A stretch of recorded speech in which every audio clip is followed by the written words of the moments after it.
আসসালামু আলাইকুম everyone, welcome back to my channel. আশা করি সবাই ভালো আছেন, সুস্থ আছেন। আমিও আল্লাহর রহমতে ভালো আছি, সুস্থ আছি। শুরু করছি আজকের একটি ব্লগ। আজকে আপনাদের সাথে শেয়ার করব একটি পিঠার রেসিপি। পাটিসাপটা পিঠা আমি কিভাবে বানাই সেটাই আপনাদের সাথে শেয়ার করব। আমি নিজের স্টাইলে কিভাবে বানাই সেটাই এই ব্লগে দেখতে পাবেন। তো তার জন্য প্রথমে এখানে 1 লিটার দুধকে আমি জাল করে নিচ্ছি। তো কিছুটা গরম হয়ে আসলে এর মধ্যে দিয়ে দিচ্ছি 4 চামচ গুঁড়া দুধ, দিয়ে ভালোভাবে মিশিয়ে দিচ্ছি। গুঁড়া দুধটা দিলে বেশি টেস্ট হয়। তো এখন দুধটাকে ভালোভাবে মিশিয়ে জাল করতে দিব। চুলার আঁচটাকে একেবারে লোয়ে রাখবো, ধীরে ধীরে এটা জাল হবে। প্রথমে খিরসা বানিয়ে নিব, তারপরে পিঠার ব্যাটারটা বানিয়ে নিব। গুঁড়া দুধ দেওয়ার পরে এখানে দিয়ে দিলাম সামান্য লবণ। যে কোনো মিষ্টি খাবারে লবণ দিলে মিষ্টিটা বেশি হয়ে যায়। তারপরে দিয়ে দিচ্ছি এখানে একটা এলাচ। কেউ চাইলে এখানে এলাচের গুঁড়াও ইউজ করতে পারেন। আমি খিরসা হয়ে যাওয়ার পরে এলাচটা এখান থেকে তুলে ফেলবো। তারপরে এখানে দিয়ে দিচ্ছি 3 চামচ পরিমাণে সুজি। সুজিটা দুধকে ঘন করতে সাহায্য করবে। এটা ধীরে ধীরে জাল হতে থাক, আমি পাশে এখানে ব্যাটারটা বানিয়ে নিব। পিঠার ব্যাটার বানানোর জন্য নিয়ে নিচ্ছি চালের গুঁড়া। এখানে 4 টেবিল চামচ চালের গুঁড়া নিলাম। তার সাথে দিয়ে দিচ্ছি 2 টেবিল চামচ ময়দা আর 1 টেবিল চামচ সুজি। ভালো করে শুকনো উপকরণগুলোকে মিশিয়ে নিব। এরপর এর মধ্যেও দিয়ে দিব সামান্য পরিমাণে লবণ, আবারও মিশিয়ে নিলাম। এরপর দিয়ে দিচ্ছি সয়াবিন তেল। সয়াবিন তেলটা মোটামুটি 3-4 চামচের মতো দিয়ে দিলাম।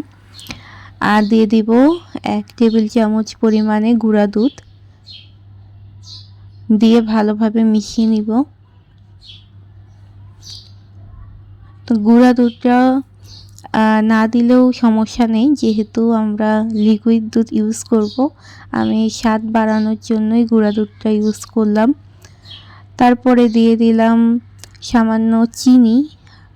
সামান্য দেওয়ার কারণ হচ্ছে গুড় ইউজ করব, গুড়টা দেওয়াতে আরও বেশি মিষ্টি হবে, তাই সামান্য পরিমাণে একটু চিনি দিলাম। আর দিয়ে দিলাম এখানে ঝোলা গুড়।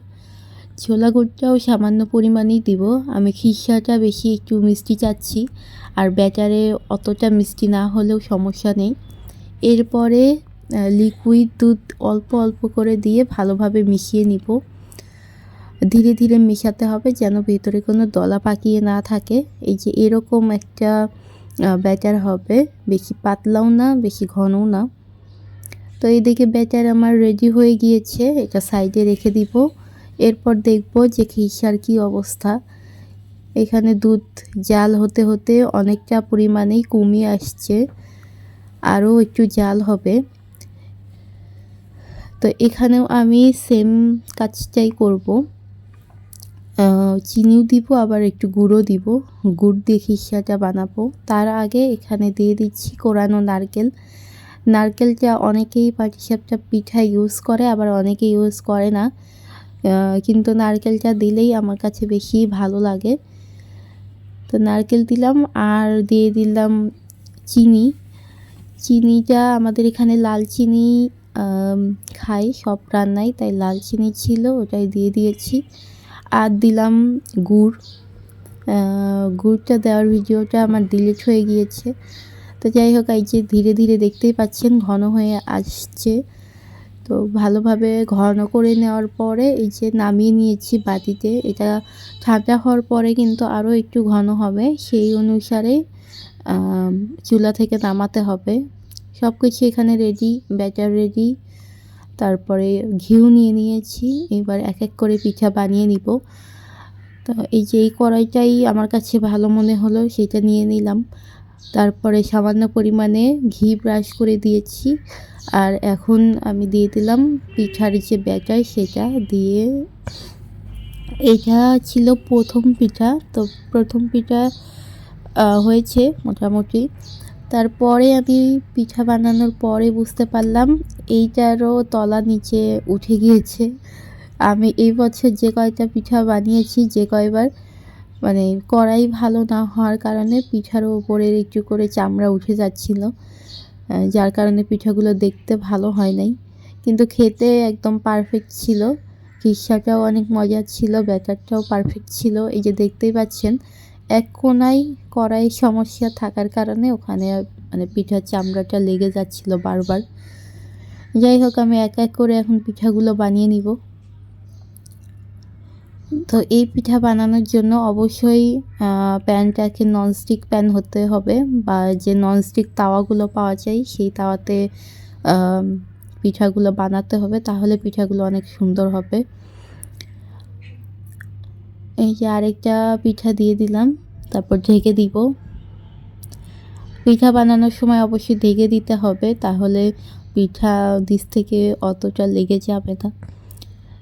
তারপর ঢাকনা তুলে এখন আবার খিসা দিয়ে দিব, তারপরে ভালোভাবে ভাজ করে নিব। তো এই যে শীতের সময় আমি গুড় দিয়েই করে থাকি, আর অন্যান্য সময় যদি এই পাটিসাপটা পিঠা বানাই তাহলে চিনি দিয়ে করি। পুরটাও চিনি থাকে, আবার যে ব্যাটার ওইটাও আমি চিনি দিয়ে বানাই, ওইটাও খেতে ভালো লাগে, কিন্তু গুড়েরটাই বেশি মজার। এই যে একটা একটা করে আমি পিঠা বানিয়ে নিচ্ছি।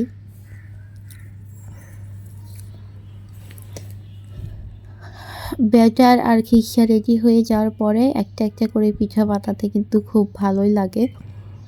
এই যে আমার পিঠাগুলো হচ্ছিল, ভালোই হচ্ছিল, শুধু একটু লেগে যাচ্ছিল সাইড থেকে।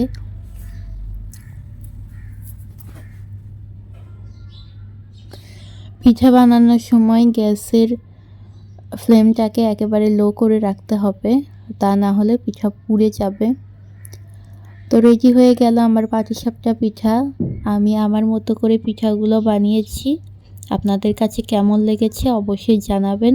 আল্লাহ হাফেজ।